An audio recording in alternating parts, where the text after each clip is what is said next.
Assalamualaikum warahmatullahi wabarakatuh. Perkenalkan, nama saya Tri Widianto. Saya adalah mahasiswa Magister Pendidikan Dasar UPBJJ Universitas Terbuka Medan dengan nomor induk mahasiswa 501193099. Di sini saya akan menjawab pertanyaan tugas dari sesi 4, tugas 1, mata kuliah Studi Komparatif Pendidikan Dasar.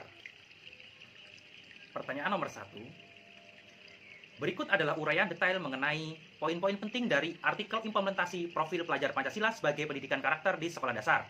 Yang pertama, tujuan penelitian artikel ini bertujuan untuk mengkaji implementasi profil pelajar Pancasila di tingkat sekolah dasar sebagai bagian dari pendidikan karakter dalam konteks kurikulum merdeka. Penelitian ini penting untuk mengetahui seberapa jauh nilai-nilai Pancasila diinternalisasikan dalam proses pendidikan. Yang kedua, metode penelitian.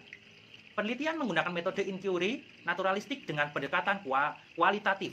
Sumber data diambil dari guru, siswa, kelas 1, dan kepala sekolah. Teknik pengumpulan data meliputi observasi, wawancara, dan angket.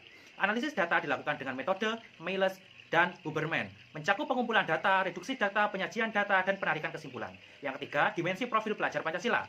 Profil pelajar Pancasila terdiri dari 6 dimensi, yaitu beriman, bertakwa kepada Tuhan Yang Maha Esa, dan berakhlak mulia. Artinya, menekankan pentingnya nilai-nilai keimanan dan moralitas dalam kehidupan sehari-hari. Berkebinekaan global, mengajarkan siswa untuk menghargai perbedaan budaya, agama, dan latar belakang. Bergotong royong, mendorong sikap kerjasama dan solidaritas antar siswa. Kemudian mandiri, mengembangkan kemandirian dalam bentuk belajar dan bertindak. Kemudian bernalar kritis, kemampuan untuk berpikir kritis dan mengenali informasi. Yang terakhir, kreatif, mendorong kreativitas dalam menciptakan ide dan produk baru. 4. Hasil penelitian. Hasil penelitian menunjukkan bahwa implementasi profil pelajar Pancasila di SDN 190 Pekanbaru masih kurang optimal. Persentase tertinggi dan terendah. Dimensi gotong royong memiliki persentase tertinggi yaitu 84,60%, sementara dimensi benaran kritis memiliki persentase terendah 61,60%. Faktor penghambat. Beberapa faktor yang menghambat implementasi termasuk terbatasnya waktu yang dialokasikan untuk pendidikan karakter, substansi pembelajaran yang minim dan konteks nilai-nilai Pancasila, kurangnya pemahaman teknologi di kalangan pendidik yang berdampak pada metode pengajaran. Yang kelima, rekomendasi artikel ini. Artikel ini merekomendasikan perlunya peningkatan pelatihan untuk guru agar dapat mengajarkan nilai-nilai Pancasila secara lebih efektif. Juga, keterlibatan orang tua sangat penting untuk mendukung pendidikan karakter di rumah. Pembelajaran berbasis kelompok, proyek, dan kegiatan ekstrakurikuler yang menekankan nilai-nilai Pancasila juga disarankan untuk meningkatkan partisipasi siswa. Yang keenam, kesimpulan. Secara keseluruhan, artikel ini menunjukkan bahwa meskipun ada upaya untuk menerapkan profil pelajar Pancasila di sekolah dasar, tantangan yang ada perlu diatasi untuk mencapai hasil yang lebih baik dalam pendidikan karakter. Implementasi yang lebih baik diharapkan dapat membentuk generasi yang tidak hanya cerdas secara akademis tetapi juga memiliki karakter yang kuat sesuai dengan nilai-nilai Pancasila.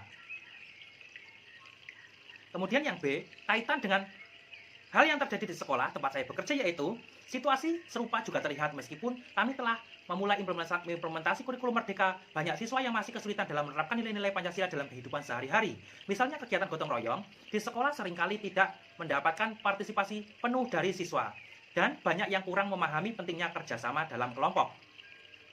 Kami juga menghadapi tantangan dalam mengintegrasikan teknologi dalam pembelajaran, sehingga proses belajar menjadi kurang menarik bagi siswa. Untuk mengatasi masalah ini, sekolah kami berupaya meningkatkan pelatihan bagi guru agar lebih kreatif dan dalam mendesain pembelajaran berbasis proyek yang dapat memfasilitasi penerapan nilai-nilai Pancasila. Selain itu, kami juga mendorong keterlibatan orang tua dalam mendukung proses pendidikan karakter anak-anak di rumah. Dengan kolaborasi antara guru, siswa, dan orang tua, diharapkan nilai-nilai Pancasila dapat lebih diinternalisasi dalam kehidupan sehari-hari siswa. Saya akan menjawab pertanyaan nomor 2 berdasarkan jurnal artikel yang telah saya dapatkan. Berikut adalah uraian detail mengenai poin-poin penting dari artikel yang berjudul Implementasi Multikultural Siswa dalam Pembelajaran Pendidikan Agama Islam di Sekolah Dasar Negeri Cipayung 04. Terdapat latar belakang penelitian. Indonesia merupakan negara multikultural yang berbagai diferensiasi sosial, seperti etnis, budaya, agama, dan sebagainya. Pada era globalisasi, membawa potensi perpecahan yang memerlukan sikap antisipatif terhadap heterogenitas dengan arif dan bijak. Pendidikan multikultural diyakini sebagai solusi untuk konflik dan diharmonisasi di masyarakat Indonesia yang plural. Kemudian terdapat konteks sekolah yang diteliti, yaitu SD Negeri Cipayung 04 memiliki 223 siswa yang semuanya beragama Islam dan berasal dari suku Sunda. Meskipun tidak ada keberagaman agama dan suku, sekolah tetap perlu mempersiapkan siswa menghadapi keberagaman di masa depan.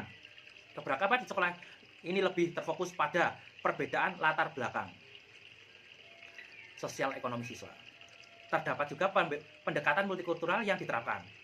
Sekolah lebih menekankan pada pendidikan karakter seperti gotong royong, saling menghormati, tanggung jawab, dan disiplin. Penerapan nilai-nilai Pancasila dalam menghargai keberagaman. Memberikan kesempatan yang sama kepada semua siswa tanpa membedakan latar belakang ekonomi. Kemudian ada juga metode penelitian. Penelitian menggunakan metode kualitatif deskriptif dengan pendekatan studi kasus. Sumber data adalah kepala sekolah, guru, dan siswa. Teknik pengumpulan data menggunakan wawancara, observasi, dan dokumentasi. Ada pula hasil dan kesimpulan. SD Negeri Cipayung 04 belum sepenuhnya menerapkan pendidikan multikultural karena tidak ada keberagaman agama dan suku. Sekolah lebih fokus pada pendidikan karakter dan toleransi dalam konteks perbedaan latar belakang, sosial, dan ekonomi. Melalui pendidikan karakter, diharapkan siswa siap menghadapi keberagaman ketika melanjutkan ke jenjang pendidikan yang lebih tinggi. Kaitannya dengan yang terjadi di sekolah tempat saya bekerja, yaitu berbeda dengan SD Negeri Cipayung 04 yang homogen, sekolah tempat saya bekerja memiliki keberagaman yang lebih nyata dengan siswa dari berbagai latar belakang agama dan suku. Di sekolah kami terdapat siswa yang menganut agama Islam, Kristen, Katolik, dan Buddha, serta berasal dari suku Lampung, Jawa, dan Sunda. Keberagaman ini menjadikan implementasi pendidikan multikultural bukan sekedar konsep teoritis, melainkan kebutuhan praktis yang harus diterapkan dalam keseharian sekolah. Sekolah kami telah mengembangkan pendekatan multikultural secara komprehensif melalui program Mengenal Budaya yang diadakan setiap semester. Perayaan Hari Besar Keagamaan yang melibatkan seluruh siswa dengan mengedepankan toleransi, serta pengintegrasian nilai-nilai multikultural ke dalam seluruh mata pelajaran. Meskipun terdapat tantangan seperti kesalahpahaman antara siswa dan kekhawatiran beberapa orang tua, kami mengatasi hal tersebut dengan program pendampingan khusus, pertemuan rutin dengan orang tua, dan pelatihan kompetensi multikultural bagi guru yang telah menghasilkan penurunan konflik berbasis SARA untuk meningkatkan partisipasi siswa dalam kegiatan lintas budaya. Berdasarkan pengalaman kami dan refleksi dari artikel tersebut, pengembangan pendidikan multikultural perlu terus dilakukan dengan memperkaya konten kurikulum, melibatkan komunitas sekitar, serta mengembangkan metode evaluasi yang dapat mengukur keberhasilan pendidikan multikultural. Meskipun konteks sekolah kami berbeda dengan SD Negeri Cipayung 04, tujuan kami sama, yaitu mempersiapkan siswa untuk hidup dalam masyarakat yang beragam dengan menanamkan nilai-nilai toleransi, saling menghormati, dan menghargai perbedaan sejak dini. Pendidikan multikultural menjadi fondasi penting dalam membentuk generasi yang memahami dan menghargai perbedaan di Indonesia. Saya akan menjawab pertanyaan nomor 3. Artikel dengan judul Pentingnya Penggunaan Teknologi Informasi dan Komunikasi dalam Menunjang Pembelajaran Sekolah Dasar membahas pentingnya penggunaan teknologi informasi dan komunikasi atau TIK dalam menunjang pembelajaran di sekolah dasar. Berikut adalah poin-poin penting yang dibahas. Yang pertama, peran TIK dalam pendidikan. TIK berfungsi sebagai alat bantu yang memudahkan guru dalam menjelaskan materi yang sulit dan abstrak. Dengan menggunakan media berbasis TIK, pembelajaran menjadi lebih kontekstual dan menarik.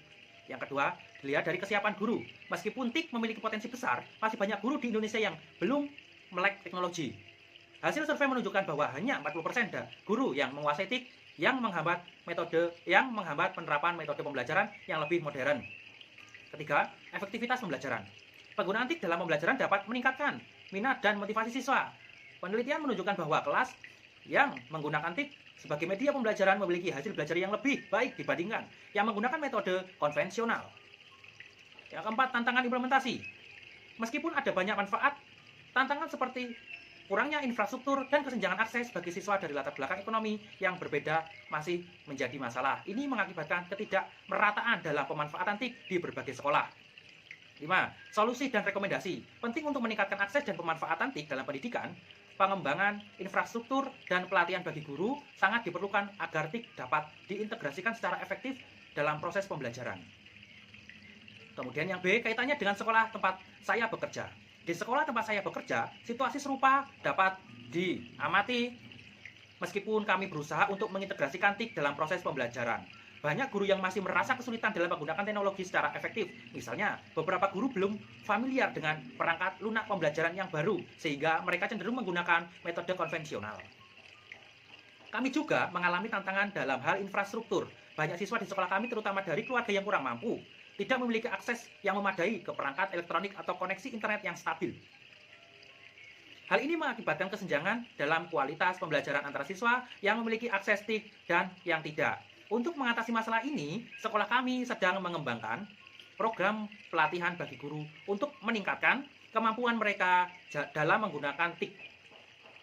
Selain itu, kami juga bekerja sama dengan pihak ketiga untuk menyediakan perangkat dan akses internet bagi siswa yang kurang mampu. Dengan langkah-langkah ini, diharapkan kualitas pembelajaran di sekolah kami dapat meningkat dan semua siswa memiliki kesempatan yang sama untuk belajar.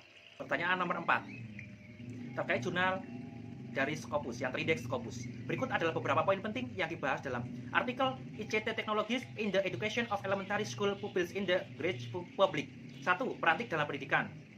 Artikel menekankan pentingnya teknologi informasi dan komunikasi atau TIK dalam pendidikan yang berfungsi dalam pengajaran, komunikasi di sekolah, dan manajemen sekolah. Yang kedua, tujuan penelitian. Penelitian bertujuan untuk mengetahui pendapat guru tentang penggunaan TIK dalam pengajaran, sejauh mana mereka menggunakan teknologi ini dan bagaimana penggunaannya berkaitan dengan mata pelajaran serta variabel relevan lainnya. Yang ketiga, metode penelitian.